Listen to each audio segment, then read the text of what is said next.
Luton Urban Radio. Can you hear me? Hi. Oh gosh, you look so beautiful. So it's 8:00 here. It's 8 o'clock in the morning, and you're early. turning up like that. Look, we have live. I had to get up earlier. Oh my gosh, bro. Look, we've got people live on the LUR stream, but if you're on Facebook Live, you can probably see this vision of beauty in front of us, Ida Divine, who I'm choosing. Hello. Hi, babe. I'm choosing to call you the independent soul queen, black butterfly, homegirl extraordinaire. Oh, that's a title I will accept. I accept the mission. Thank you, and good afternoon, London. How are you doing? I think they're all saying hi. Hello. Thank you for tuning in. I'm so happy that everyone is safe and that we could get together virtually and enjoy music and enjoy each other. So how you doing, Thank Ida? you for having me. How you doing? I'm doing good. I'm in New York. Mm-hmm.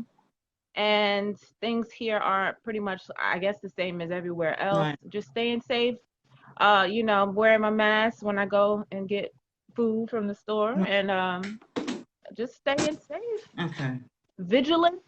Yeah, because I think your situation in New York is eerily similar to what we're going through in London, Luton, and, as they like to call urban cities. And I'm going to keep saying it throughout this interview today. And I've been saying it before you came online, right? I think particularly now, it's so important that music fans, lovers of music, lovers of independent soul music, particularly now support artists such as yourself, right? Because you're not able to perform live right now. So how is that impacting you?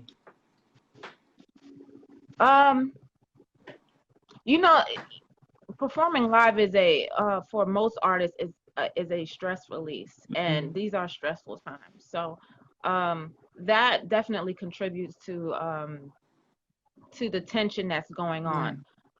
However, for this afternoon's edition of Spectacular Soul is Ida Divine, and as a quick intro to the artist, I had the pleasure of meeting her 4 years ago when she performed for the first time in London.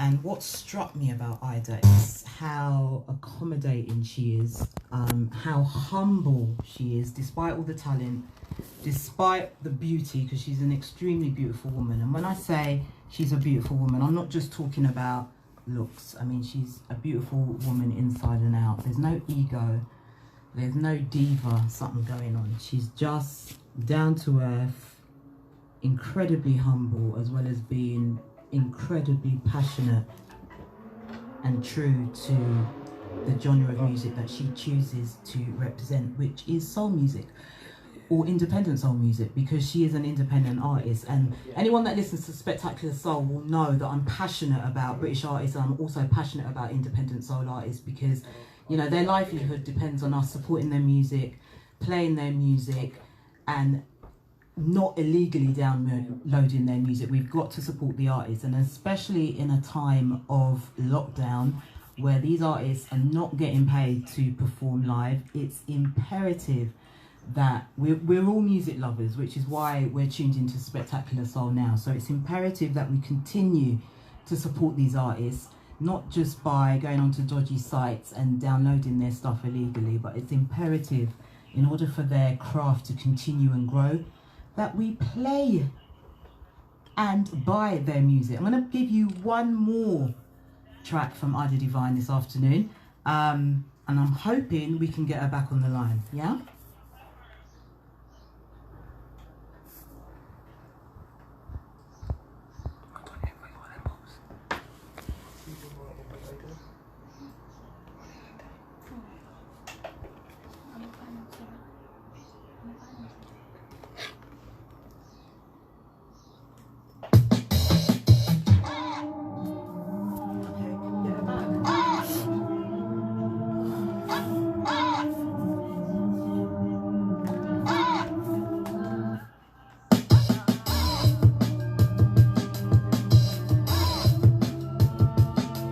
Blessing up each and every one of you that are tuned on Facebook Live. Thank you for your patience.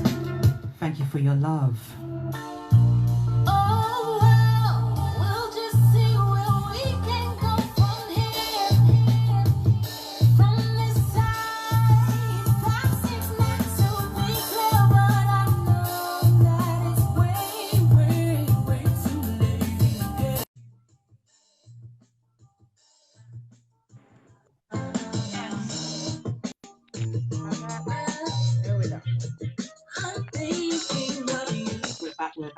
We're back. Ida, sorry about that. I think you're between your Wi-Fi and our Wi-Fi. The gremlins are trying to stop us, right? But we're going to keep going. Yeah. Can you hear me? Yeah. Mm-hmm. Yeah. I can hear you. Okay. So we were talking about the effects of lockdown and you not being able to perform live and the detrimental effects, or maybe it's a positive effects of not being able to perform live. Is this time making you feel more inspirational in terms of music that you want to keep putting out, or? I think things have gotten realer. Definitely back in March, was in March, and in New York, the quarantine actually started on my birthday, and that's when they started to shut things down. And so after March, I became a little depressed because in addition to that, like, people around me were passing away. So, you know, I don't really get into a much of a creative stance. I'm not in a creative mindset when death is happening. I'll just say that. But as time went on, I kind of switched my focus and I started to start writing again. Cyclone was written in like last year, and then I recorded it in January, and it was just like eerie how that song turned into what it is now with what's going on now. So I mean, I try to stay very current. That was one of my questions to you. That was one of my questions to you about Cyclone. When did you write it? Because when I listen to the lyrics of that, it is so applicable to what's happening now, right? Yeah, probably last year, October. Wow.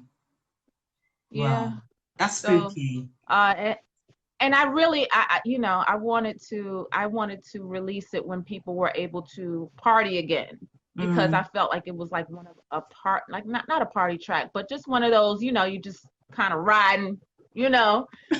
But I was like, you know what? Let me go ahead and release it now, because guess what? I have more music to release, so let me release this now. People are at home, they're listening to music, they want to hear things that are inspiring or thought provoking. So I thought it was a good time to put it out. Yeah. Okay. I don't know if you heard, but I was kind of saying to the listeners that I met you 4 years ago in London, which I believe was the first time that you performed live in London. Yes. And I remember when I met you, it was quite a stressful time, right? Because it was your first performance in London. You had some unfortunate kind of happenings around your luggage and stuff. So it was a huge, because look at you. You see how Ida looks today, right? Look, this woman, her image is very important to you. So we're not going to name the airline, even though they can't sue us right now because they're not even operating. But anyway, karma, baby. Yeah. The airline lost your luggage, right? You were. We're just gonna say Ireland. Think of an airline in Ireland. Yeah. The airline lost your luggage. You literally had an hour before you were doing your very first performance in London. And you know what struck me about you, Ida? There was no diva behavior. There was no, well, I'm not going to perform. You were just so calm, right? And for that, I said, you know what? This is this is the sort of sister I want in my life, right? So when you didn't see me crying at the airport, you cleaned it all up. I was definitely emotional. Yeah. So I was definitely emotional. Yeah. Listen. As long as there are beauty supply stores for Black women all over the world, we will make something happen if we need to. That's right. Yeah. Because we're So thank versatile you like for. that. We're versatile like that. Yeah, absolutely. What does Absolutely. the UK mean to you? Is it a special place? Is it different to performing in the States? What does the UK mean to you as an artist? Um, well, you know, in the very beginning of my career, I was rapping because that's how I learned how to do music, and Wow. that's what I was around. So I was rapping, and then I would get around certain people who had been to London. This is years before I even thought about leaving the States for anything. Mm. I didn't even think my career would go overseas, and they were just like, "Yeah, you got a sound that London would love." But I think you have to sing, or you have to make it more soulful, and you know it'll be no problem. They'll love you. I was like, really? Like, okay. Well, Hmm. I started to sing and everything, and then like lo and behold, I don't know who contacted me, but they were from London, and I was like, oh my goodness, this is really happening. And then once I was able to come over, I didn't want to leave. It's a lot like New York, but it's not. In what way? um, In what way but is it not in like what New York? way? Yeah. The weather is a lot like New York. The diversity of Hmm. people is a lot like New York. We have different cultures here, just like in London, and I've seen. And Right. just the train. I mean, the tube. Same thing Yeah. as here. Yeah. But definitely a clear difference in music acceptance, in music culture, in media culture too. Okay. I know that as as time goes on, the internet is connecting us and making us more alike all around the world. Hmm. But London definitely has a culture of soul, Right. that I wish that we had here, especially toward independent artists. Mm. So for me, London just means opportunity, life, uh, and the black people in London are my people. They're Caribbean African people for the most part, and I definitely connect with that. So, if I could go to a party in London and listen to some soul music and some rockers, I'll be happy. I'll be happy. Yeah. So, so for me, it's very comfortable. It's a smooth transition. Yeah. Okay. So you mentioned rockers there. Hi, Michael Fountain. Hi, Gwen. I wanted to say hi to everybody. Hello. Michael brought Mm. me over 2 years ago, and Yes, I absolutely loved it. And I'm ready to come back again I whenever, know. And you were whenever. supposed to be Things. coming back in a few weeks, right? I'm sorry, Yeah. babe. Don't cry. Don't cry. Yeah. Yeah. Because I don't think I've been in summer months. Yeah. Ah, okay. Yeah. So yeah. Don't But worry. yeah, we'll get there. Yeah, we'll get there. We'll get there. We're going to get through this awful time, right? And you're going to come We back have even to. stronger. Yeah. Yes. Now you I make, want to take this time. sorry. Mhm. Go on, babe. Go I on. just wanted to take this time to say rest in peace to the music community that has lost its DJs and artists over in London and here in the States as well. A very big loss, and I'm sorry about that, and I think about that too, and that has definitely impacted my creativity too. These people that have passed on as icons definitely inspire soul music. So I want to say rest in power to the greats. Yeah. Yeah, And the absolutely. DJs that play the Yeah. greats. Yeah. Thanks for Yeah. that, Ida. You Yeah. mentioned rockers before, right? So Oh yeah. tell us about the Jamaican lineage, which you're clearly very proud of. I'm very proud of it, but when I go to Jamaica, I cannot like openly claim it, and that's fine because I don't sound like one. But Right, I right. definitely grew up on plantain, and Gregory Isaac. So it's very close to me. I didn't grow up on soul music. I didn't. I Yeah, didn't you grow up didn't. on rap. I grew up on strictly rockers. That's all my mother played up until I was like a teenager, and then I started to listen to Wu-Tang and things like that, Mm. rap that was around me. But of my writing process because of the stories that they would tell and the emotion. How these mostly men rocker singers would sing, you know what I mean? They could reach these high notes like women, and it would really just, as a child I knew it was very strong music. So that inspires me today, even the rockers artists. Because I'm aware of one reggae track that you've made, Jamaican Queens, which is heavy, right? Seriously heavy. But I also hear I also hear, when it comes to like bass line and some of the lyrics that you sing, I hear reggae in your music, most definitely. Yeah. And I think maybe that's one of the reasons why you're so well received in the UK, right? That too. I think I can skillfully blur reggae and R&B in a way that people can feel, because it's just there, that's what I've listened to. So I'm approaching R&B music with kind of like a reggae feel, and it works. Yeah, kind of like beautiful. Yeah. Do you write your own material? How dare you? Absolutely. I had management years ago, and they had some writers set up for me, and they had wrote some music, and I was reading the lyrics, and I was like, this is beautiful, but it's not from me. And they were saying that, real artists use writers, and I know that they do. I have a whole writing process. My process is going into sometimes depression, sometimes euphoria, and then I get inspired. So whenever I see that someone has written a song, like what I would definitely, Beyonce can buy any of my songs right now. I'm just putting it out there, Beyonce, if you're listening. I would be the writer.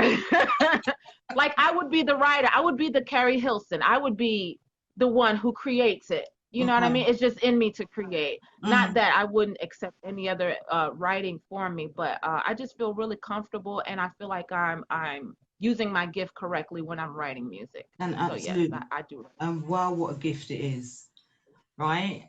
Look, sometimes, and I don't want to make out that I'm like this weird groupie type person, but I'm not. I'm just I'm just like an appreciator of good musicians, right? And Ida, you're a great musician. And I don't think there's any track that you've released that is, for me, fickle. Everything has some sort of depth and poignancy, right? And look, it's a dying art, right? So we're giving you an Empress salute for that. We're giving you an Empress salute for that. You. From Empress to Empress, absolutely. Yes, I think it is a dying art, and I feel like the R&B now that's coming out, a lot of it is doesn't have any substance to it. I'm sorry to say, because you know how they try to label you a hater. Oh, you're just hating. No, I'm not feeling it. I'm not. I want to feel it. I want to feel it, but we have to inspire, and the R&B, they should look back, and they should see, they should understand why James Brown said this is a man's world, feel the emotion when he was singing that song, because he meant that, what I mean? So it's all about being very real. Soul music is not about any surface feeling. It's about a deep soul feeling. Yeah. So you need to be able to attain your soul. I feel like I'm preaching right now, but you need to be able to get in touch with your you need to be able to get in touch with some deeper feelings in order to pull them out and write them on paper, right? And then sing them in the same depth as you felt them. Yeah, which you absolutely do. Yeah. Tell us about the independent soul scene, because it's like this whole kind of relatively new subgenre of soul music, right? And sometimes people ask me, what is independent soul? For you, what is independent soul? Is it a sound? Is it a movement? What is independent soul? That's a hard question. Independent soul. It's a good question, because I don't think independent soul is what it is now, what it was 10 or 15 years ago. Right. No, let me go further, because 10, 15 years ago, that was like maybe Bilal, right? Bilal, Yeah. Erica Jill, that era when neo soul, independent soul turned into neo soul, because these artists had already been doing music in their communities and they were already independent artists before the world discovered them. Right. So independent soul for me means that, first of all, the writing process, it needs to be soul music for it to be independent soul. And then you need to put your manager or business hat on somehow and find someone who is in the business. You need to find DJs who are willing to break your music. Right. You have to have access to DJs who are not scared to play independent soul. Oh gosh. Say Because that again that's for the the ones only at the back, way. Ida. Say that again for the ones at the back. You have to have DJs who are not afraid to. You have to have the selector, okay? You have to have a DJ that really vibes with what you're doing Right. and can understand at which point to play it. Like, I feel like one of my songs was played at a wedding at one time, and I didn't know about it. And I heard your song at a wedding. And so those are the type of situations where you can break independent soul. It has the right tempo, it has the right pace, it has the words. People are not, it's not a club scene, for not over here anyway. And that's the thing that I like about London. Right. Over here, we don't play soul music in the club. What? We don't, because soul music is not played in like clubs, in a club scene. It's like set aside for like a brunch or a different scenery. I didn't know that. So when I came over there and I saw how y'all was rocking to soul music in the club, I was looking around like, this is amazing. Right. Because we don't play it in the clubs like you guys do over there. And like I said, I think the DJs being willing to break independent soul artists is probably the only way that we'll get heard. Right. Absolutely. And I think that it's happening more now. My music has now made it over to Brazil, and it's only because I've made some type of dance soul tracks. So also the artist needs to kind of cater their sound to where they're trying to go, in a sense. You know what I mean? Right. Jamaican Queens was just something that actually a lot of people in my family was like, why don't you just try to do some reggae music and see what happens? And I was like, well, I'm not authentic. I don't, like I said, I don't feel Jamaican in a sense, but I know I'm a musician and I could pull it off. So I didn't want it to sound like I was trying to pull something off. You know what I mean? I wanted to sound authentic. We're not going to mention any names, but I think some artists, they try a thing in it, and it doesn't necessarily work. But I think with Jamaican Queens, no one could say, what is she doing with that track? It's a beautiful track. Yeah. And it was a business. Yeah, it was a business move as well. Just to, you have to try different things out and see what sticks. And also keep your integrity. So I think soul artists need to have integrity. They need to learn a lot about the business, and they need to Kamaria, and they need to cultivate really good relationships with DJs who are playing independent soul. That's really important. And trust me, guys, whoever's watching, I try to get all my drops done. Please don't blame it on me. It's a lot going on. I'll get the drops done. But I love all the DJs who support me, and if I haven't said it, thank you so very much for supporting not only me but all independent soul, because the more you support independent soul artists, the better things will become for all soul artists everywhere. Right. So it means a lot to me. I believe it was 2015 that epic Ida Divine track 1979 came out, right? That literally in the UK was on the independent soul scene, and not just on the independent soul scene, on the soul scene. I don't think anyone who's into soul music is not aware of 1979, right? For me, it was like a modern day 70s retake of a bassline soul neo. There was so much. Tell us about 1979. Okay. And you know, this song had was supposed to happen. Obviously, I came here in 1979. Right. Nah. But but in North Carolina in the South, the group Wu-Tang, which is from the neighborhood that I'm from, they went on a tour, and I went to go see them down south. And one of the members, Inspector Deck, lived in my building back then, and I was like, hi, you remember me? I was a little girl, but obviously he's like, yeah, I remember your mom and stuff like that. But anyway, he had sent me a track that someone sent him from Canada, and he said he couldn't use it because it had the kicks or something needed to, producer talk. Oh, the kicks are not like this, and I don't like it like that, but maybe you can use it. But if you use it, you need to have somebody play it over, so that you're not using the same track. So Herb Middleton, peace out, Herb. How you doing? Herb Middleton, who is one of the producers for Faith Mary, Bad Boy at the time. Big time producer. He heard the rough draft of it, and he was like, let's do it.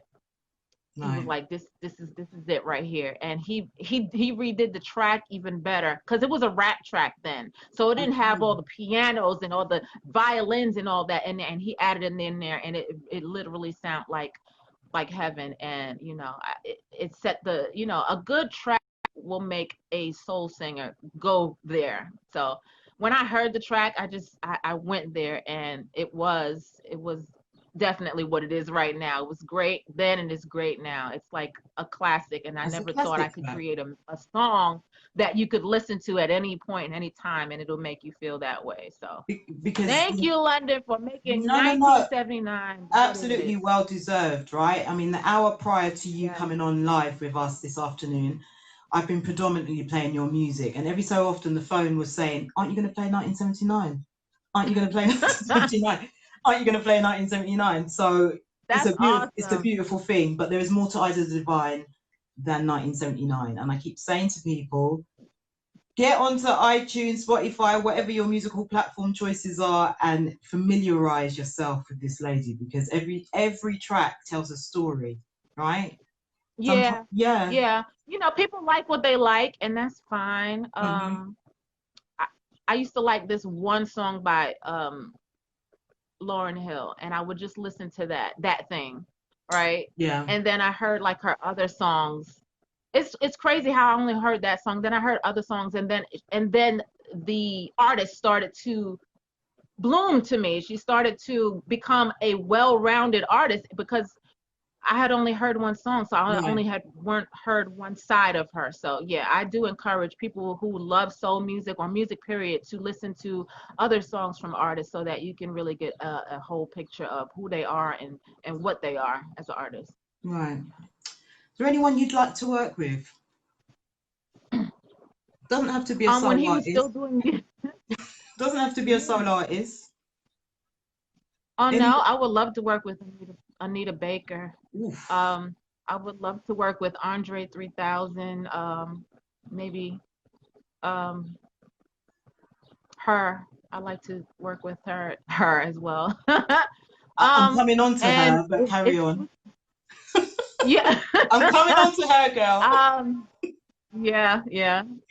And Nina, I would have loved. You know what? If Nina would have written something for me, I would have definitely sang it. I would have definitely sang it. Anyone that knows me well knows that my spiritual matriarch, my spiritual core and mother is Nina Simone, right? I mean, this is like proper, fundamental Empress stuff. So I'm glad that you mentioned that's some high level right there. Speaking of, her son started a march yesterday here in New York. He headed up a protest. He did, yeah.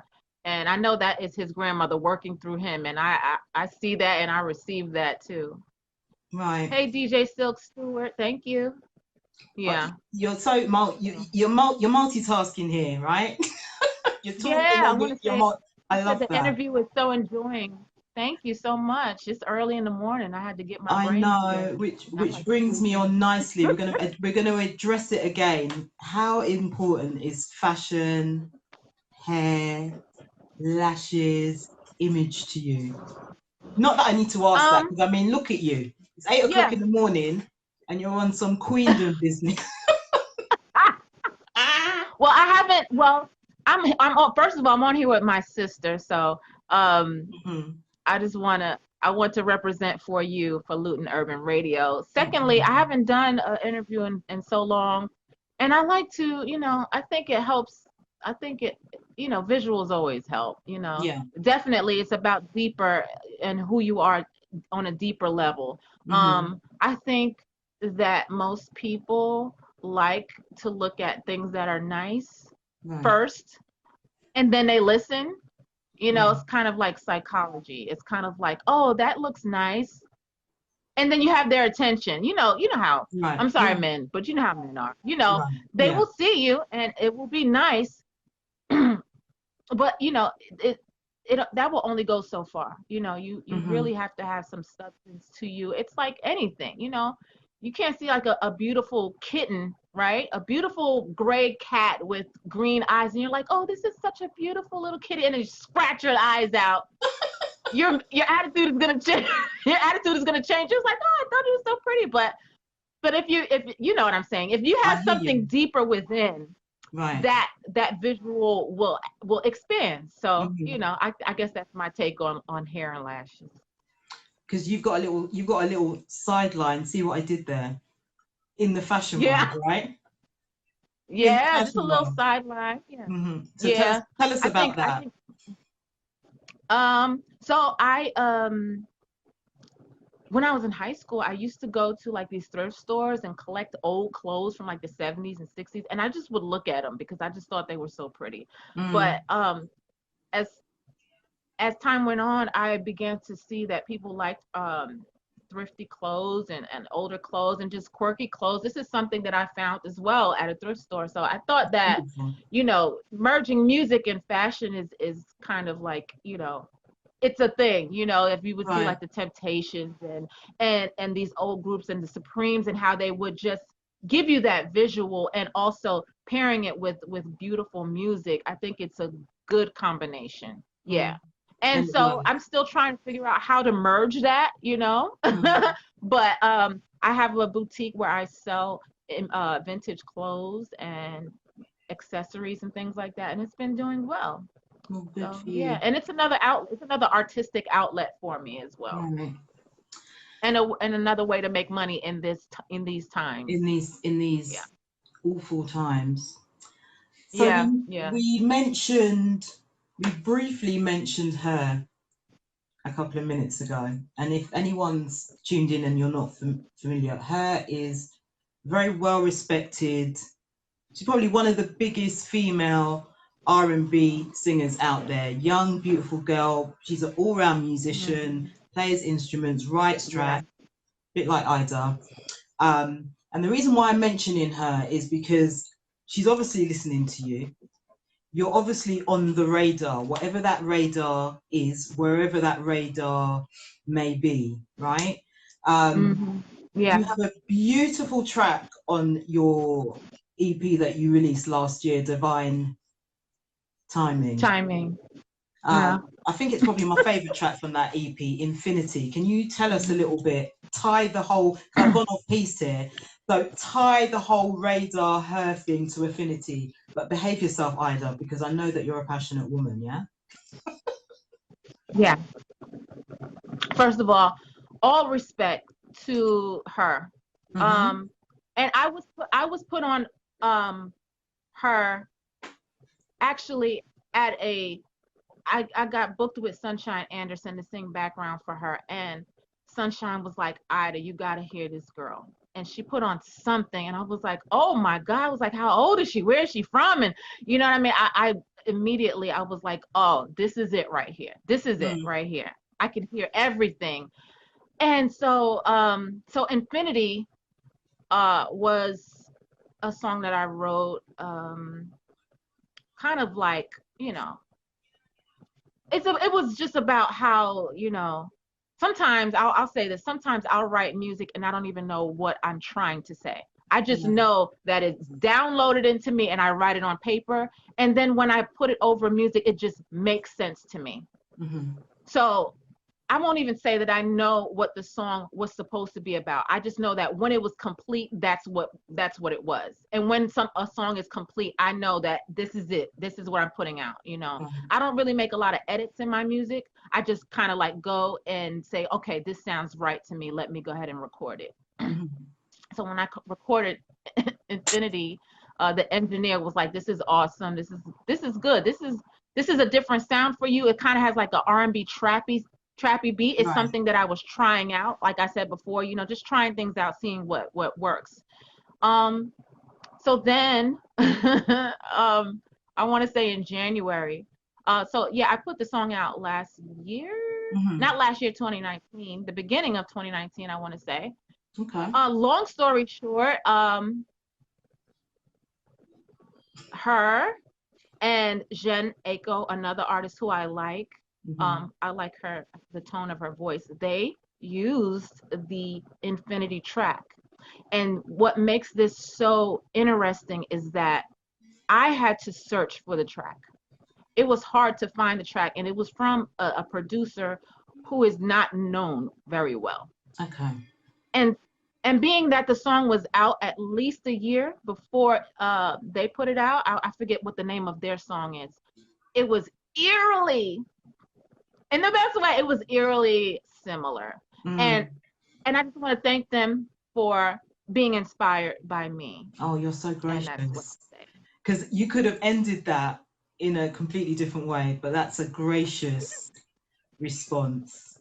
I'm fully respecting. And yes, immediately, I have a girlfriend that is very deep into artists and music and things like that. She sent it to me, and she said, she actually didn't even send it to me. She was in her car, you know, listening to Pandora and listening to Jen's new album, and she was like, "Is this Infinity?"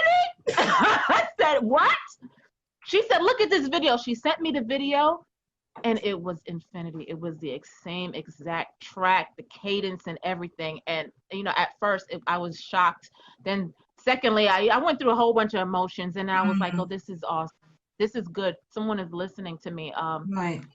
Like I said, the writing offer is on the table. If you need writing from me, if you need inspiration, consultation from Ida Divine, I am here. I'm here. And so, do you deserve it? Yeah.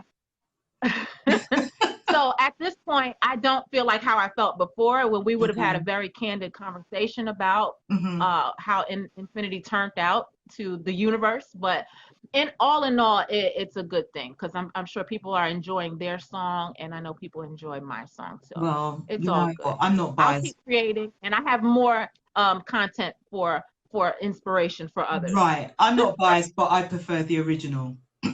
And that's all I'm going to say on that, because I love you, babe. You mentioned your friend there, and this is one of the questions that I wanted to ask you.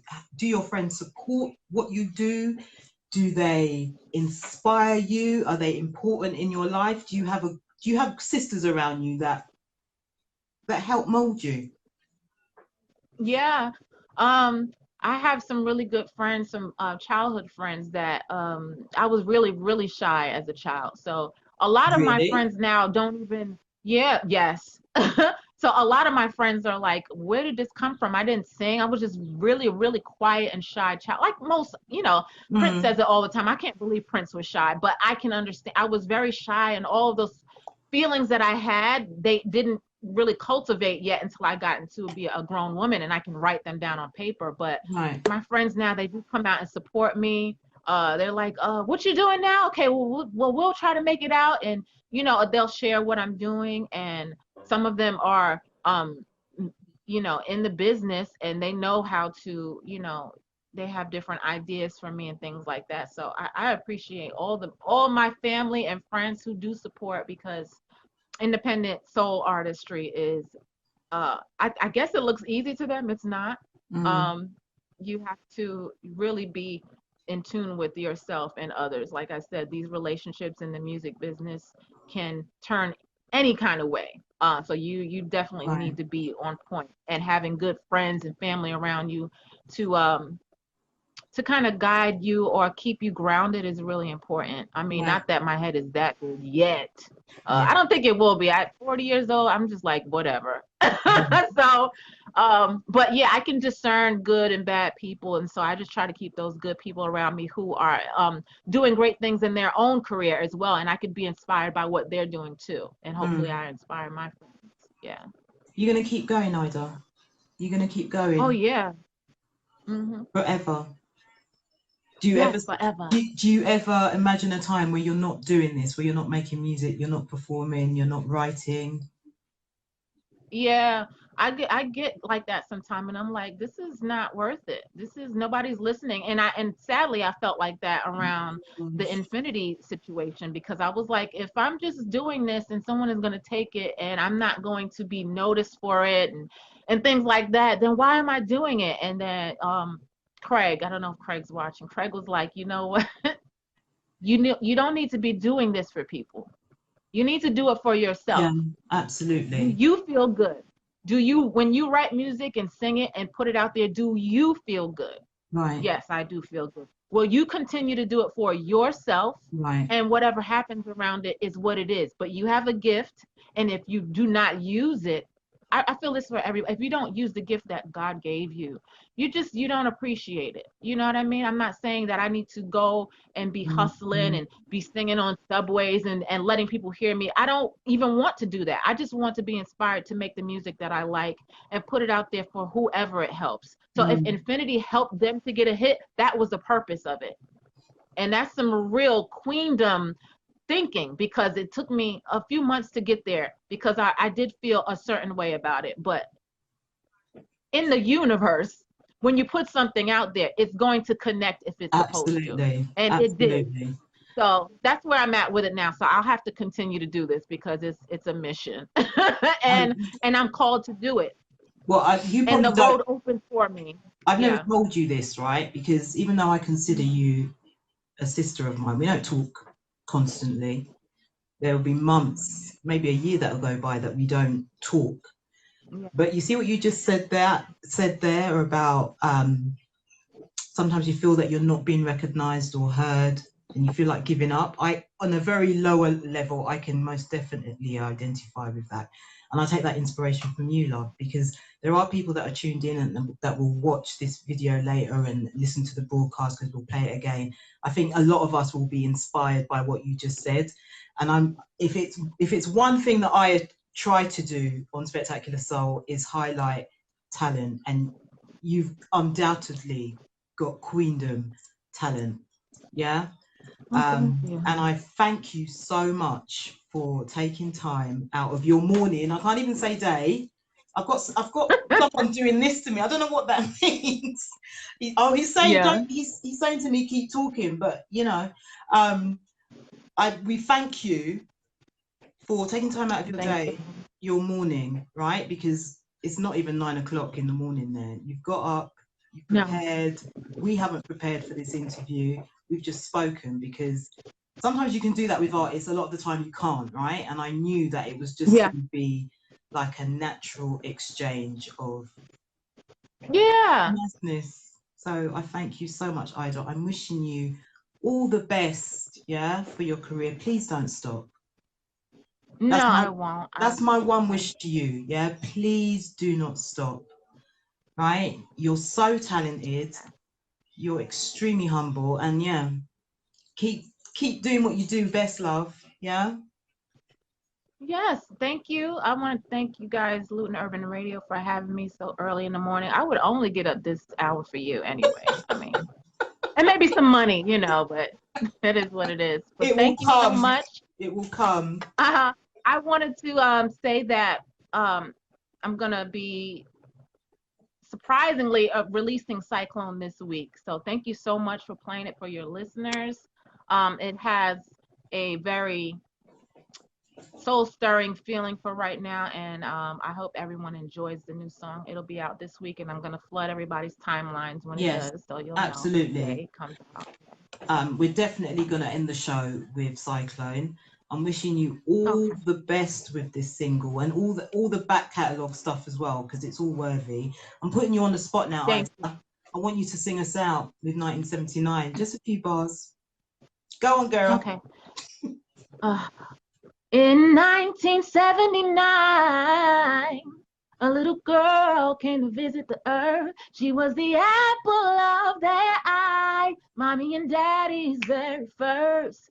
Things were good for a little while. They read her books and made her smile. And then along came the 80s. Daddy left the cipher. Mommy went crazy. Ooh. Oh, okay. Yeah. You're so beautiful. Still warming up, but hopefully. Yeah, you sounded exquisite there. Enjoy. Okay, let me sing the hook. Okay. In 1979, yeah. In 1979, ooh. I just wanted to see somebody say something in the chat, but thank you. Thank you for allowing me to sing fantastic. Babe, keep writing, keep singing, keep vibes in, keep the peace, keep it all together, yeah. And I just look forward to seeing you back in the UK sooner rather than later. Is that because you're not coming over here? Well, you know what? My intention was to come to New York, but your president has completely changed my mind. Right. The mere fact of paying land tax in the States right now, I don't want to contribute to that. I'm holding my hands up, but you're always welcome in the UK. You know where I'm. I'm basically like that. Yes, absolutely. I'd rather come over. I'd rather come over too. Yeah. You come to us. Yeah, but we're praying for your continued safety, your continued inspiration, and the continuance of the Queen of Independent Soul, as I choose to call you, Ida Divine. Thank you for your time this afternoon, your morning. Thank you so much. You guys have a wonderful week, and continue to stay safe and vigilant and eat well. I know. Yes. Thank you so much for having me. I know healthy food is important to you. I wish I could say the same in lockdown, but I love you, babe. Yeah. All right. I love you too. Bye, everybody. Take care, and thank you all for tuning in this afternoon. Thank you. Bye-bye.